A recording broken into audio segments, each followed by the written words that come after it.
It all started when Mia moved into her new apartment on Ash Street. A fresh start, she thought. It was small but cozy, with just enough space for her to live comfortably. At first, everything was perfect. Quiet neighbors, a short walk to work, and a rent she could actually afford. But that changed one night. As Mia lay in bed scrolling through her phone, she noticed something odd on the wall, just above her window. A shadow. But there was nothing that could have cast it. It was the shape of a person, but distorted. The figure seemed to stretch unnaturally long, its limbs bending at impossible angles. She blinked, and it was gone. "Just tired," she muttered, pulling the covers tighter.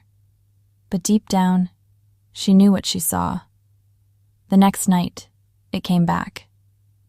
Mia tried to tell herself it was nothing, a trick of the light, maybe a street lamp casting weird reflections. But every night the shadow returned. Each time it got closer to her bed. One night, as she stared at it in frozen horror, it moved. Slowly, almost mockingly, the shadow slid across the wall, creeping towards her. Mia's heart raced. She grabbed her phone to turn on the flashlight, but as soon as the light hit the wall, the shadow disappeared. It left her trembling, unable to sleep. Something wasn't right. The shadow wasn't a reflection, wasn't a trick. It was watching her. The following night, she decided to stay awake and film it. That was a mistake. Mia set up her phone on the dresser. The camera pointed toward the window where the shadow usually appeared. Hours passed, and nothing happened. She was about to give up when, just after 2 a.m., there it was. The shadow crept into view, just like before. But this time, it didn't stop at the wall. It slid down, pooling on the floor like spilled ink. Mia's breath hitched as the dark mass began to crawl toward the bed. She reached for her phone, but her hand froze halfway. Something heavy pressed against her chest, holding her down. She couldn't move, couldn't scream. All she could do was watch as the shadow reached the edge of her bed, twisting itself into a grotesque figure with hollow, featureless eyes. When Mia finally broke free and lunged for the phone, the screen showed nothing. The footage had been wiped.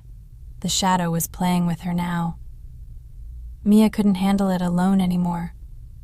She confided in her coworker, Lisa, the next day, trying to make it sound like a joke, but Lisa's face turned pale. "You said Ash Street?" Lisa asked, her voice shaking. "There was a girl who used to live in that building, same apartment. She went missing last year. Nobody knows what happened to her, but she always talked about shadows." Mia felt a chill run down her spine. "What do you mean?" Lisa glanced around as if someone could be listening. She swore something was following her. She kept seeing shadows that weren't supposed to be there. And then she disappeared. Mia's heart sank. Was this how it started for the other girl too? She was starting to wonder if she would be next. That night, Mia decided she wouldn't sleep. She couldn't. She was too scared. But exhaustion won, and she eventually drifted off. When she awoke, she wasn't in her bed. She was standing in the middle of her living room, the light outside barely illuminating her surroundings. Her phone was on the floor, recording. That's when she felt it, the cold breath on her neck. She spun around, but no one was there. Only the shadow, now standing upright, looming over her. This time, it wasn't just a figure on the wall. It was there, in her apartment, towering over her, its hollow eyes locked onto hers. The walls seemed to close in as the shadow reached for her. She stumbled back, grabbing her phone, but when she looked at the screen, the shadow was gone. Yet she could still feel it, closer than ever. She wasn't just being watched anymore. It wanted her. Mia didn't show up to work the next day, or the day after that. Lisa, worried, went to check on her. When she arrived at the apartment, the door was slightly ajar. Inside, everything was in place, except Mia. Her phone was lying on the bed. Lisa picked it up and saw a recording from the night before. With shaking hands, she pressed play. At first, it was just Mia lying in bed, asleep. Then, as the minutes ticked by, the shadow appeared. It hovered by the window for a moment before slipping off the wall and onto the floor.